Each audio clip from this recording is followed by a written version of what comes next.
Hello and welcome to the viewers of this video. This is the Orange Fan here, bringing you another entry for the episode Recap and Thoughts category. This video will be dedicated to the B segment of episode 41 of The Loud House, Spell It Out. We begin this segment with Lucy returning home after taking a nightly stroll with her pet bat Fangs. But then she hears the rest of her siblings upstairs, and when she goes to investigate what the sounds are all about, she finds the rest of her siblings are painting the bathroom pink, which happens to be her least favorite color. And when Lucy questions why they're doing this, the rest of the siblings say it's because that's what they voted for at a sibling meeting.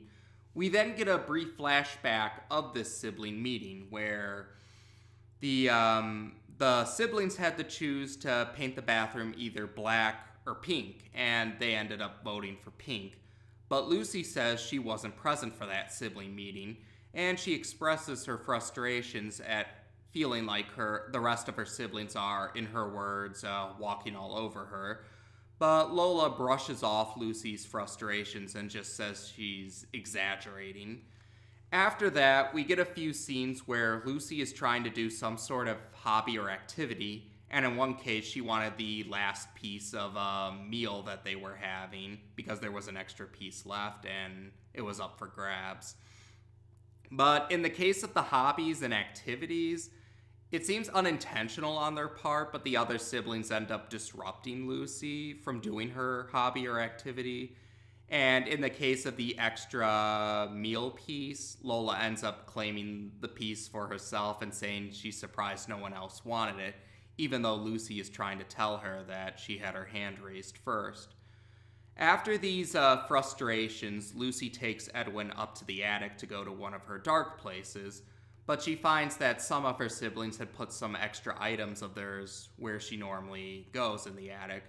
So she's relocating the items to different parts of the attic, and then she stumbles upon a chest. When she opens the chest, she finds that there's a spell book that belonged to her Great-Grandma Harriet. And she shows Edwin a picture of Great-Grandma Harriet, and Harriet bears a striking resemblance to Lucy. Looking through some of the pages of the spell book, Lucy thinks that these spells might be what she's looking for, so she won't feel walked over by her siblings anymore. Next up, we do see Lucy trying to cast a spell on a handful of her siblings. We don't see her do this for all of her siblings. We see her try it on Lori, Lana, and Lisa, and the spells seem to have worked. Like, Lori's phone goes out, Lana starts to feel really itchy, and Lisa's fingers become really sticky. But despite the spells seeming to have worked, the rest of the siblings that had the spells cast on them seem to find other ways that inadvertently frustrate Lucy. So, for example, with Lori, while Lori's phone has lost all its power, she ended up bringing her friends over to talk to them in person instead. So Lucy is back up in the attic, and she tosses the spell book in frustration. It bounces off of a mirror, and it hits Lucy again. And when it falls after hitting Lucy, it opens up on a page about a silence spell. And Lucy thinks this might be the trick, and she thanks Great-Grandma Harriet's picture for giving her a sign, but requests that it be a less painful sign. So, up in the attic, at a later time, Lucy is making preparations for this silence spell, and she tells the rest of her family to head off without her because they're going to go see Albert, who's part of a shuffleboard game or a shuffleboard tournament. So while the rest of the family are gone and Lucy has made the necessary preparations, she places I guess you could call it the spell powder. She places some of the spell powder on the pillows of each of her siblings, and according to the spell, by the next day, the siblings besides Lucy, will have lost their voices. When the next day rolls around, we see that the spell seems to have worked. The loud house is not so loud anymore. And we do see that the rest of the siblings, besides Lucy, have lost their voices. Their mouths are moving, but there's no sound coming out of their mouths. And Lucy decides to finally take the chance to not feel walked over anymore.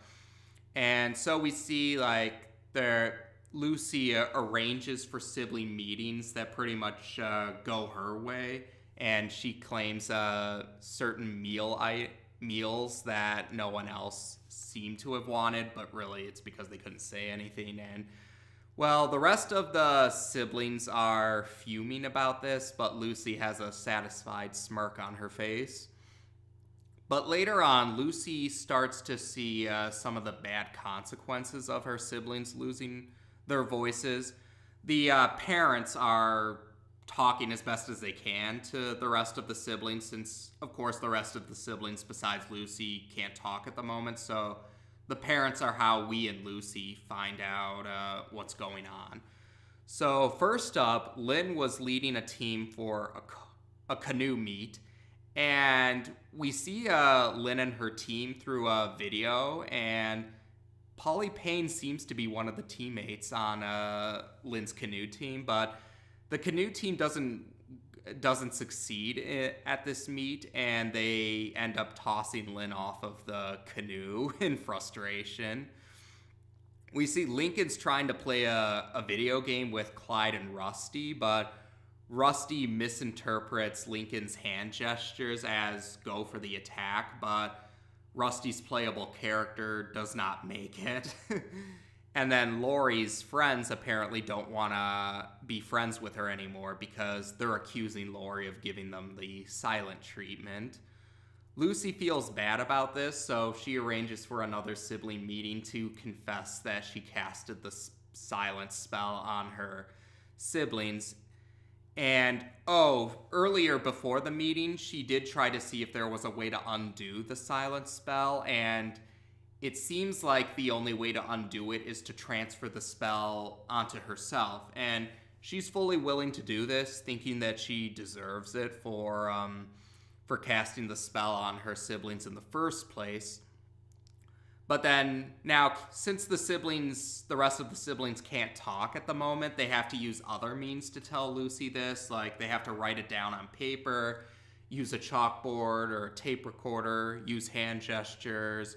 They have to use videos or pointing to specific things. But essentially, they managed to non-verbally tell her that they didn't really lose their voices because of the silence spell. What happened was Albert won the shuffleboard game, or the shuffleboard tournament he was partaking in, and the loud siblings cheered so loudly that they lost their voices, so they have to rest their vocal cords to recover. And as for the other spells that Lucy had casted, they were just mundane situations. Like, Lori simply, her phone just lost all its energy on its own accord. Lana was rolling around in poison ivy, and Lisa had an experiment which ended up resulting in very powerful glue. So Lucy, while she's relieved to find out that she didn't really cast, or the spells she casted on her siblings didn't really affect them, she still feels bad for casting the spells anyway. And she apologizes for taking advantage of them when they lost their voices. The siblings do forgive Lucy, but they apologize in turn, again, through nonverbal means, saying that it wasn't right for them to make Lucy feel left out, and they want to make an honest effort to try and make Lucy feel more included. And they're going to start by all agreeing to watch Lucy's vampire show or vampire movie that she likes to watch, so they're all gonna go watch that for Lucy. Before she goes to join the rest of her siblings, Lucy talks to the picture of Great-Grandma Harriet, saying that while the spells didn't work, she still ended up having magical results after all. But when she leaves to join the rest of her siblings, the picture of Great Grandma Harriet changes expression. It goes from a frown, which resembles the frown Lucy usually has, to a smile, and that's how we end the segment. Now, like Back in Black, this was a segment where Lucy got to be the viewpoint character, and it actually reminded me a little bit of house music in the way it was presented, because while Back in Black, while Lucy was definitely the viewpoint character there, we still got to see the other siblings in pretty much not just necessarily taking a back seat. Like, they still had somewhat of a major presence in the segment. In this case, it reminded me of house music, because in house music, Luna was definitely was the viewpoint character in that segment, and she very much was the one we were following along throughout the segment, while the rest of the siblings, including Lincoln, took a notable back seat. And that's what I felt here too. Lucy was definitely the sibling we were following along throughout the segment, while the rest of the siblings, Lincoln included, were taking a back seat. But it was nice that we got to see a little more about Lucy, and yeah, feeling like you're not being heard by others, or feeling like that you're being walked all over. I'm sure that's a very relatable feeling for many, and yeah, you can definitely feel bad for Lucy, that she does feel like she's left out by her other siblings. Although at the same time, it did show, for the most part, the other siblings weren't trying to be malicious. It just seemed they were oblivious to how Lucy was feeling. We did have one case where Lola kind of did brushed off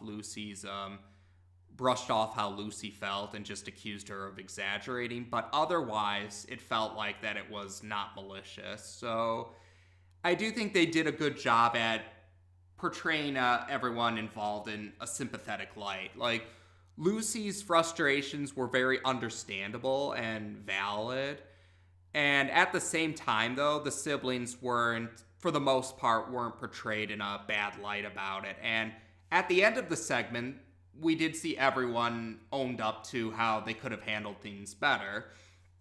Like, Lucy felt that casting the spells on her siblings, even though it ended up the spells weren't really the cause of what was happening, wasn't the right way to express her frustrations. But at the same time, the rest of the siblings acknowledged that Lucy had a point about feeling left out, and they wanted to honestly try to do better so Lucy wouldn't feel left out.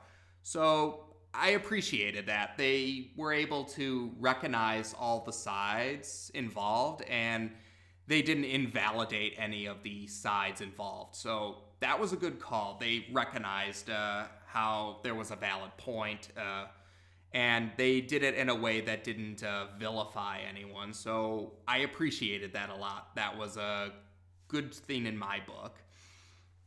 Now, for other details, we did get to see a little more about some of the extended relatives of the Loud family. Albert made a return, although it was only a brief return and with no dialogue, but it was nice to see that him make an appearance again in some capacity. And Great-Grandma Harriet, we did get to see a little more about her. She's been mentioned in the past, but we do actually get to see a picture of her. And, well, like I mentioned before, she bears a very strong resemblance to Lucy. And actually, I did mention that before. There were a few segments after Back in Black that seemed to hint that black hair is Lucy's natural hair color. Because in Back in Black, when we did see Lucy with blonde hair, some fans and viewers speculated that maybe Lucy was naturally blonde and that she just dyed her hair black. But this segment, like we said, with Great-Grandma Harriet and Lucy's strong resemblance to her, seems to suggest it might be her natural hair color. An earlier segment after Back in Black, the whole picture did show a picture of baby Lucy who had black hair too.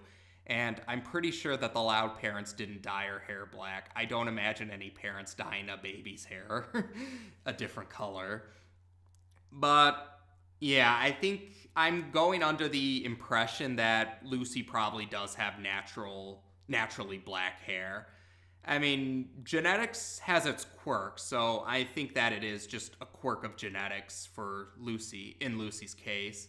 And to be fair, Lincoln's white hair is shown to be natural as well, so it wouldn't surprise me if another sibling besides Lincoln had a quirk in genetics. And, well, that ending where Harriet's picture changed expressions, that was a pretty interesting surprise. I guess they showing in the franchise or in the universe that the Loud House franchise takes place in, I guess magic does exist in some capacity.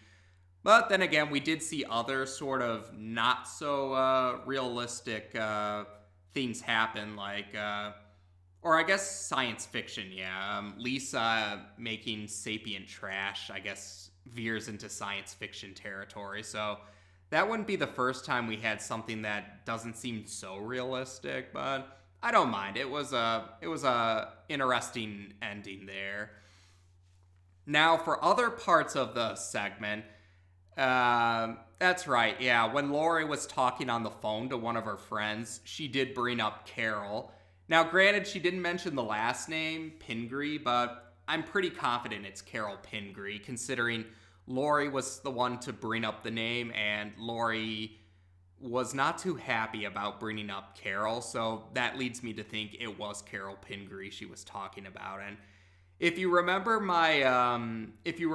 I spoke about the Picture Perfect segment, when I spoke about that segment, I did mention that I felt Carol Pingree was a character with a lot of potential, and I was hoping that she would return because of that potential. Now, Carol doesn't end up returning in season 2, but in this segment and in a later segment, she does get mentioned. She does have a name drop, so it's nice to see that they didn't forget about Carol Pingree, and I'm hoping that maybe she will get to return in season 3, because like I said, there's a lot of potential with the character, and I do think it would be nice to learn more about Lori's alleged rival. And, oh yes, this is the segment where people have debated on if Polly Payne returned or not, because Polly Payne seems to be one of the teammates for Lynn for her canoe team, for that canoe meet she was a part of. Now, the reason why people wonder if it really... they wonder if Polly really did appear in the segment or not was because the design looked slightly different, because in Dance Dance Resolution, Polly had 2 eyelashes per eye, but for this segment, there were 3 eyelashes per eye, and I think that the hair color was a slightly darker shade of brown. I'm not entirely... I think it was a darker shade of brown at least. But yeah, that it's because of those differences, some people questioned if the character we saw was really Polly Payne or not. Now, personally, I believe the character is Polly Payne, and just a minor redesign. And I say that because this wouldn't be the first time where the show had featured a character that had undergone a redesign or had a redesign, because Mr. Grouse ended up having a redesign towards the end of season 1. Flip, I guess you could argue if it's a redesign or not. He did end up wearing a different outfit, at least by the time season 2 started. And Ronnie Ann had a redesign in season 2 as well. So personally, I believe the character is Polly Payne. She just has a slight redesign. So that's my interpretation of it. And so going by that, I was glad to see Polly return. I'm just hoping Giggles and Tabby will show up again in season 3. There you go. That's those were my thoughts for the B segment of episode 41. If I had to pick one, I probably would give the edge more to the A segment. But having said that, I don't have anything against the B segment. I just give the edge more to the A segment. And with that said, we've now discussed both segments of episode 41 on this channel. Take care, and until next time.